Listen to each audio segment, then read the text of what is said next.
I love to sit down with customers at the table or. Yeah, she gives all my good wine away. As long as they keep coming back. Oh.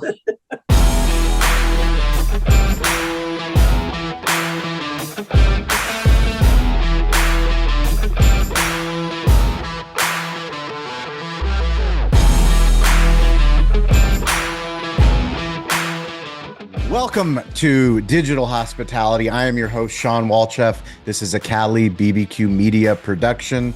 In life, in the restaurant business, and in the new creator economy, we learn through lessons and stories. We are so excited because today we get to have a special episode. Today we get to talk about the hunting business, the lodging business, the cattle business, and the hospitality that goes behind it all. Today we have Colette and Larry Young. They run 1024 Ranch, and you can find it in Texas. Larry and Colette, welcome to the show. Thank you, Shawn. So I would love to start with Larry. You ran Dr. Pepper for 17 years? Yes, CEO of Dr. Pepper for 17 years, and then decide to start a new business. Well, I spent 35 years before that with Pepsi. So my entire life, 55 years, have been in the beverage business, which really helps me to understand entrepreneurs. I mean, there's a lot of entrepreneurs in the beverage business. But whenever I was at Dr. Pepper, I decided whenever I get ready to retire, there's got to be something for me to do. I'm not very good at, playing golf and wasting a day. So we put the ranch together in 2011, and we're busier now than when I worked. Colette, can you share a little bit about this dream that you guys had to open up this ranch? Yes, when we arrived in Texas, Larry shared with me that he wished to have a hunting ranch, and my former life had been in the music business. I was a musician, a classical pianist, a singer, a performer, and an educator. And he introduced this new lifestyle to me. Being the great wife I am, I jumped in with both feet, and I love it. And I learned a whole lot. And it was like from the beginning, I was learning. Can you bring me to the name? Why 1024? 1024 is an old Dr. Pepper commercial, and it was discovered back in World War I when our soldiers were getting weak, and they started doing some surveys, and so they found out that they had a low sugar level at 10, 2, and 4. So Dr. Pepper came up with have a bite to drink at 10, 2, and 4. Wow, that's amazing. Yeah, that's beautiful. Can you talk about picking the land? Yeah, we started off, I had a lot of time when I came in. I came in and started running Dr. Pepper in 04. And I just told a realtor, I got a real estate agent. And I said, find me something within an hour and a half of Dallas, so I can drive out on the weekends and work out there on the weekends. So that took about a year. I looked at property in every direction. They took us up to Commerce, where our ranch is at now. I fell in love with the country. It kind of reminded us where we're from in Missouri. And so we started off with our first purchase was 700 acres, 715. That was the hunting ranch. Mm-hmm. We got that going, and I just kept buying land and buying more land. You got to get into the cattle business. We're now around 10,000 acres out there. That's amazing. Yeah. Can you bring us into the hospitality of a ranch? How do you set that up? That'd be Colette. So we have this lodge that sleeps 16. We have a bunkhouse that sleeps 14. And what my job was to make this lodge so nice that not only guys will come out in corporate groups or with their buddies, but they look at me and they say, this is nice enough for me to bring my wife and family. So then that way it has another dimension to it. So hospitality to us is really customer service. And when I was a musician and had lots of customers, I know that there's a genuine way to treat people, and they become your friends and customers and start coming back and it's a wonderful thing. Yeah, and we're so blessed because, I mean, the secret is having good people. Yes. And you've got to have an excellent chef, and we do. Our chef just knocks it out of the park. And you got a hunting deal, you got to have guides, you got to have great servers. You know, it's a full service lodge, so you've got, you know, housekeepers, and they just treat everybody like they were kings and queens when they're out there. So it makes our job easy. Yes, and our guides are the ones that go out with people that are hunting. And so no one's going out on their own. And these guides form relationships with our customers too. What do you wish you knew about the lodge business, the hunting business, before you got started? What have you learned? I wish I'd have known how damn hard it was. You see, Shawn, I got to tell you something, Shawn. Larry was still working. And so for like, what, 7 years? Yeah. And so I was the person that was out there learning what the tax break was on red diesel dye fuel. And I had there was people laughing at me every day in these places learning, but you know, it's a process. And so, yeah, it's hospitality is 24/7. You can get a call anytime. Shawn, we had a chef had a little medical problem, and he was off for a while. So I became the chef. And, yeah, that's a lot of fun. And still feeding 3,000 head of cattle. So Colette was serving. She was turning their rooms. And I think it was in 6 weeks, we turned 100 customers by ourselves. Yes. What? You know, when we first started, we had no idea if anybody comes. So we didn't know who to hire or what to hire. So we just give it a swing ourselves. Yeah. And I'm a hell of a cook, but not a chef. You're getting eggs and bacon for breakfast, and I'm grilling you a steak for dinner. Yes. There you go. So there you go. Also, I think when you do these jobs yourself in the hospitality, like turning rooms, cleaning, doing the laundry, all of that, you know what work it takes to do that. And when you hire people, you are compassionate but yet know what the work is. We appreciate them so very much. We appreciate all the people that work with us. Can you tell us about how do you look at it from a marketing perspective? How do you market 1024 Ranch? How do you get out into the world so people know about what you guys are doing?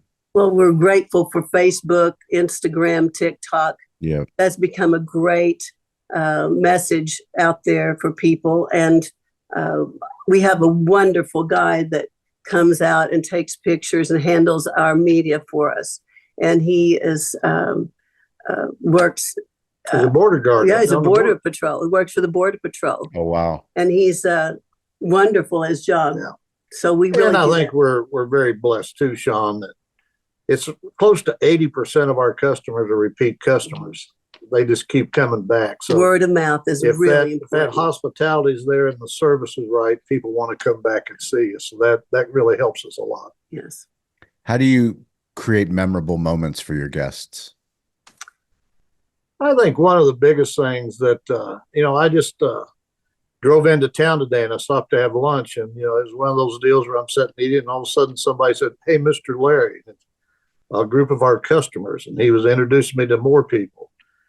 And I think the biggest thing is that, Colette and I, we don't only own it. If you're there hunting, we'll come by and see you that evening. Yeah, we're there. We'll stick our head in. I'll see you in the morning at breakfast because I usually stop by and get ice to put in my truck. And they remember that. That means a lot to them, especially when the guys go, "These are the people that own it." They're like, "Oh." Yeah. And that helps a lot. I love to sit down with customers at the table or. Yeah, she gives all my good wine away. As long as they keep coming back. Oh, we love your wine. So we love that. And it's fun to sit down with those customers and visit with them. And sometimes just kind of be like unassuming who we are and just say, what do you like about this place? And they'll say, "Oh, you're going to love this place. They use really, really good quality toilet paper." There you go. The hospitality business, people notice those little tiny things. And we're so grateful for our housekeepers that are very detailed. Very. Very detailed, very detailed. And I love that about them. Hey everyone, Avi Gorin, CEO and co-founder of Marquee. And I want to talk about the customer journey for a second. You never know as a restaurant owner where your guests are truly coming from. End of the day, we do see some patterns around two types of search behaviors: direct versus discovery. Direct search, for an example, would be jumping into Google and saying Cali BBQ hours, right? I know where I want to go to eat, but I'm missing a key detail. I need a little bit more information. Discovery, which is the bulk of searches, is barbecue in San Diego, restaurants near me, takeout near me, right? One of the best ways to be found for more discovery searches is leveraging keywords. Reviews are basically free content for you to leverage.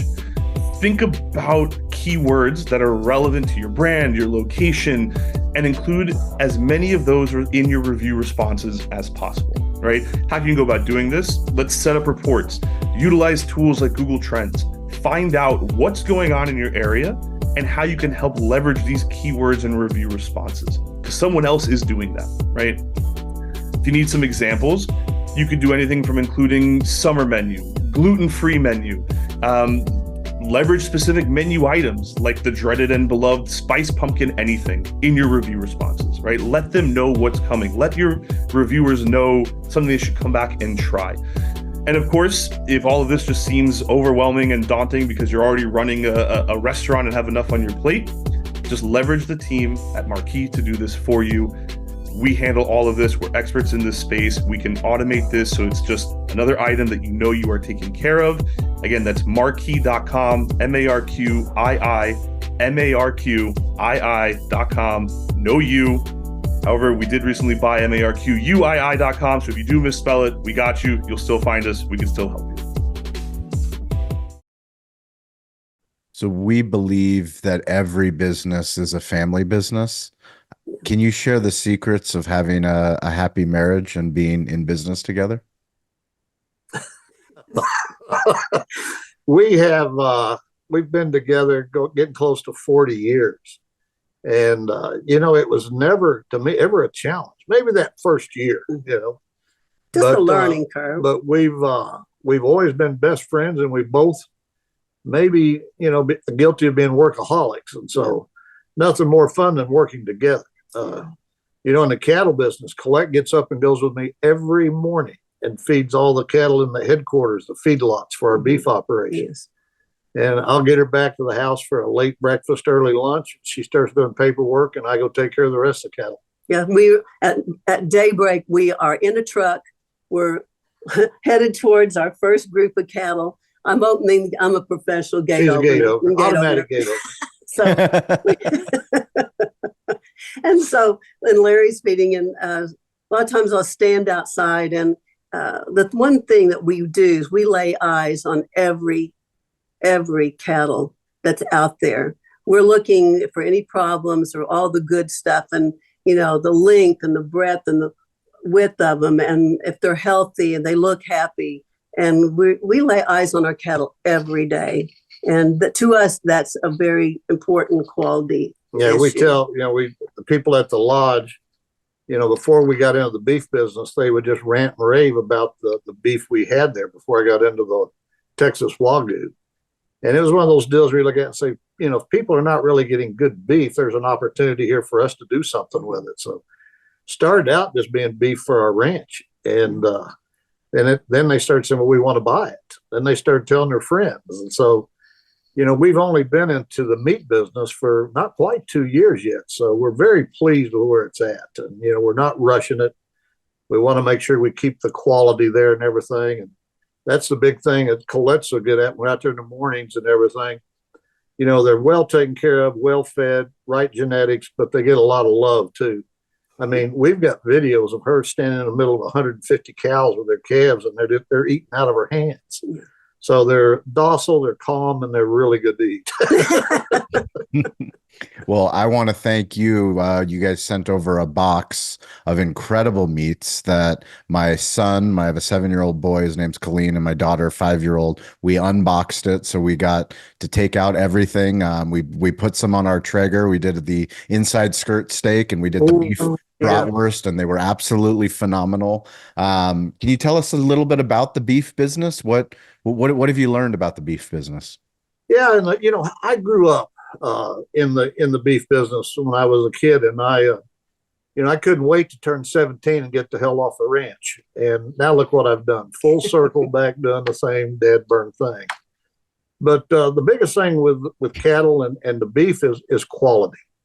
And, so many people talk about quality and they don't have no idea what they're talking about. I mean, you can feed them right, but you got to have the right genetics. So, I got a staff of cowboys that work for me that know the beef business inside out. So we have the right bulls. We've got the right cattle. We know when to breed them. We know when, to wean the calves off. And, it just makes it to where it's a labor of love, but it also has some really good returns, especially with the Wagyu. Mm-hmm. We started breeding Akaguchi, which is in Japanese, that means red Wagyu. And, before that, we were a Cimbra herd and a commercial Angus herd, Sim-Angus. And, people kept wanting more meat. So I thought, well, we'll just buy these bulls from Japan, which aren't cheap. Mm-hmm. Yeah. And breed all of our heifers because they're really good for calving needs. So it solved two problems for us. I mean, we didn't have to worry about the heifers having trouble calving. Then we had really quality beef coming in. We took some and sold them on rail, and before I really started getting into the meat business. And the buyer that bought them called us up and couldn't believe it. He said, "I can't believe how high this is grading in prime." And we got a bonus check we weren't even expecting. So I thought, well, if it's that good, we'll do it ourselves. Yeah.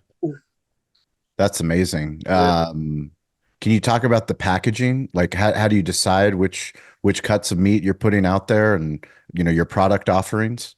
Because I know you can purchase them online now, correct? Correct. Yeah. Yeah, it's we started off trying to do just your standard packaging.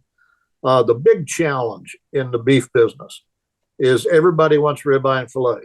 Well, there's only so many of them in a cow and a lot of other meat. So we get to be pretty creative. I mean, we probably right now sell more hamburger than anything. The hamburger is mind-boggling. Can't wait. It is. We can't wait. It's like butter. And so we were selling hamburger. We were running out of hamburger. Nobody normally does that. And so I went in and I said, "What's going on?" I found out Colette was selling it cheaper than the grocery store. Well, that's part of marketing, right, Shawn? That's good marketing. Yeah, absolutely. You got to get one of the best quotes I ever heard was I'm on the Toast, which is our technology partner. They sponsor this show. I was at their customer advisory board meeting, and everyone was presenting about marketing. And there was this gentleman that ran 13 Belgian waffle restaurants, high volume Belgian waffle in the Midwest. And he said that the best form of marketing is a waffle in your mouth. Oh, I agree. Yeah. The best form of marketing is getting the cattle in someone's mouth. That's exactly right. Well, she did. She did a great job. we sent a box of beef like you had to Carthage, Mississippi. Yeah. And so immediately they called and ordered a box of hamburger. And then next thing I know, they're on their way, 8-hour drive from Carthage, Mississippi to our ranch. And they bought 600 pounds of hamburger. Then we found out they had a food truck and they were selling gourmet hamburgers on their food truck. Beautiful. Wow. Right. What lessons did you learn, Larry, from Dr. Pepper that are applicable to the business that you're in now? Oh, my goodness, Shawn, we would be on here for several days. I think the biggest one probably is that, you really have to surround yourself with great people. You're only as tall as the shoulders you stand on. Always listen, always watch, and how do you improve everything you have? If everybody tells you got top quality, how to make it better. Another great part of my job was, I bought a lot of different soft drink companies that were young entrepreneurs coming up with different drinks, vitamin water, body armor, core. And these are really true young entrepreneurs out there. And I've got kids older than them, but I learned a lot from them on how they worked, how they, dedicated themselves to the business. Don't get in a rush, build the brand. And that's what we're doing. I mean, like I said, we're less than 2 years old, and, we hope someday that you go to your grocery store and you'll see our brand in that grocery store. Yeah. That'd be a great future if we can have people that order our meats in boxes for gifts for the holidays. And then also just for any occasion, just saying, this is something great. We'd like to share it with you, you know. And so that's what we want to sell big, right, Larry? Sell big. Sell big. Sell big. I Sell love big. it. Sell big in Texas. That's the way to go. Yeah, I mean, I would love to hear about what are the future plans for 2025 and beyond. What are you dreaming about? Yeah, what we've got right now is our hunting business is the oldest. I mean, it's been operating since 2011. So the hunting business is pretty well where it's going to be. We just continue to, push more on the cattle side of it and see what we can do commercially. Get out there on the commercial beef side of it. There's a lot of different ways to go with it. You can go with grocery stores, you can go to restaurants, and of course, like we do now online. But the biggest thing is don't get ahead of your skis. Don't get out there and then not be able to fulfill an order. Make sure you've got enough there in case that big order comes in and needs it. That's right. Yeah. Tell us a little bit about the cattle, a little bit more. Yeah, the cattle are, my cattle are Sim Angus cross. And the reason I run those here in Texas, it's pretty hot here. They're heat tolerant and they're insect tolerant. So whenever we start crossing them with the Agushis are normally, Akagushi and Wagyu are normally smaller animals. Well, my cows are big, so they raise big babies. And we can feed them out quicker than most people that are just running an Angus with a Wagyu or an Akagushi. So I think that's where we really have a heads up on that. My ranch manager, Galen Swenson, he's the one that watches all the genetics. He knows the right cattle to have there, the right size. We just got through weaning about 800 babies the last 10 days. So everybody's kind of taking a break right now. So when you were working for Pepsi, you were in Eastern Europe. Is that correct? Yes, I spent. Whereabouts? I went to Poland when communism fell, Russia after that. And then for 12 and a half years, I basically worked in 53 different countries. Amazing. Yeah, I was an operating guy. I would put in bottling plants. I would start sales forces. I was kind of, I'd done it all my life. But the amazing thing was people said, what was the most challenging? And I said, well, I'm teaching people how to sell something they'd never heard of. They didn't know what a Pepsi was over there. How do you build a sales force? Tell you what, you got to lead by example. Yes. You got to show them that you've done everything that's due out there. And you stay with them, you live with them. And, it's people will follow you. You're not going to push them. And that was my success for 55 years. I could build a great team of people, especially salespeople. I'd like to add to that. Whenever I would go into a building where Larry was, he knew everybody by name. Mm-hmm. I mean, from the custodian to the ladies, the lunch ladies, to I always liked the lunch. Oh ladies. Yeah, of course. But, there's something special about that when people today are calling Larry and asking him, let's all go to lunch. Let's all get together again. We love Larry. And so Larry has always been very likable and very approachable, has had an open door policy. And so I admire him for all of those things. What do you think are your strengths? How do you compliment your husband? Well, first of all, I love Larry so much. And I would talk for him. Yeah, it's okay. My wife is from Bulgaria, so she's Eastern Europe. She's Eastern European. So special. That's why I asked the question. Oh yeah, well they're lovely people. Most beautiful people in the world. Yes, they are. They're beautiful. We watch people over there borrow money. We found out just to make us a meal that made us cry later on. So we were just amazed by their hospitality. We learned a lot from them, right? Being a trailing spouse is pretty special, and you have to want to be in the game. And after we were in this for several years, I formed a company called Execumate, which I coached trailing spouses how to be a good, helpmate in this industry and help make their husband successful. That's right. You got to have the spouse, or you're fighting a battle on both ends. That's right. We watched it so many times. When we went into Eastern Europe, we went to a class. They sent us to a class beforehand. They said 1 out of 4 couples will make it. And we were that one couple out of 4 that made it. 5. We said 5. We're the only one that made it. Yeah. It's supposed to only be 4 years. I ended up 12 and a half. I guess But I was overachiever. he's overachiever. But anyway, and I taught music at the American School of Warsaw for 5 years. And so what do I bring to the table as a good support group? And also, while Larry was working, I felt like I started the business and got it going, and I'm still the boss, and yet we are a team, and you can imagine in Texas, Shawn, people have a really tough time when I tell people she's the sole proprietor of both operations. It's the truth. And they all go, yeah, is that what you tell her? No, guys, it's 100%. Well, they don't do that in Texas. Now you know why he's so nice to me, right? I get paid $23 a week and all the Dr. Pepper I can drink. That's right.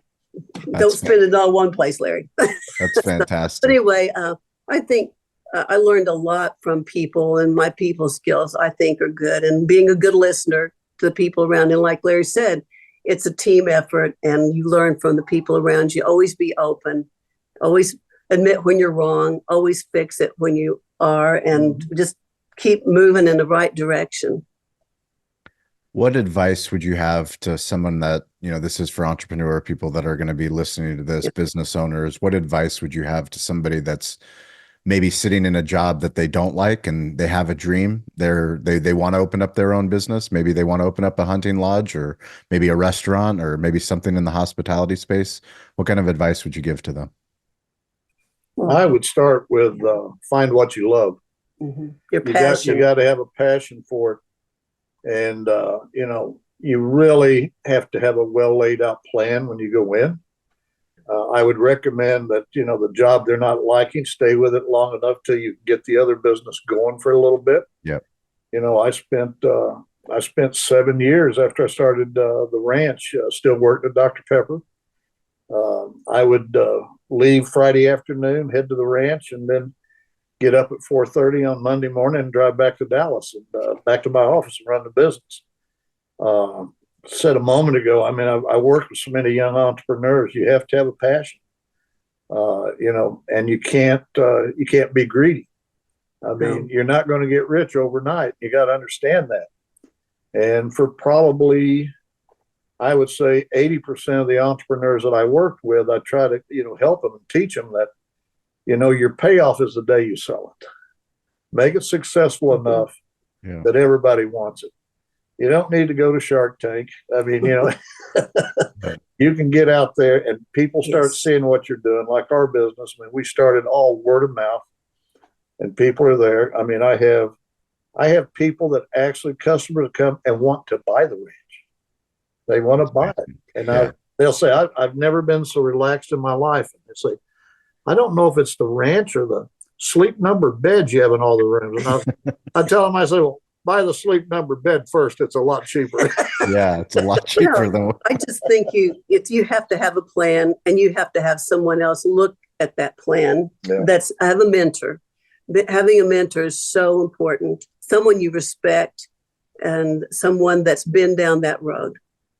People are always happy to give advice, I think. Yeah.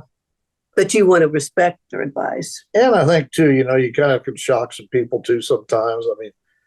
Whenever we got the hunting ranch, people look at me. I'm this executive that's been on a publicly traded company. I spend most of my time on Wall Street, and they couldn't understand how I could go out and guide and help these guys get animals. I hunted since I was 6 years old. Nobody knew that. When I got in the cattle business, everybody's like, "What are you doing in the cattle business?" That's where I grew up. And they go, "You never told us that. You never asked." That's the truth. Yeah. That's the truth. Well, we are so grateful for you to share your story. We'll put links to 1024 Ranch into the show notes so people can connect with you. They can follow you on Instagram and on TikTok and on Facebook. Hopefully they come out and they can buy some of the amazing meats, some of the hamburger that you were talking about, some of the fillets that you guys have. It's been an absolute pleasure. Is there anything that you'd like to leave our audience with as we wrap up? No, Shawn, it was a pleasure spending this time with you.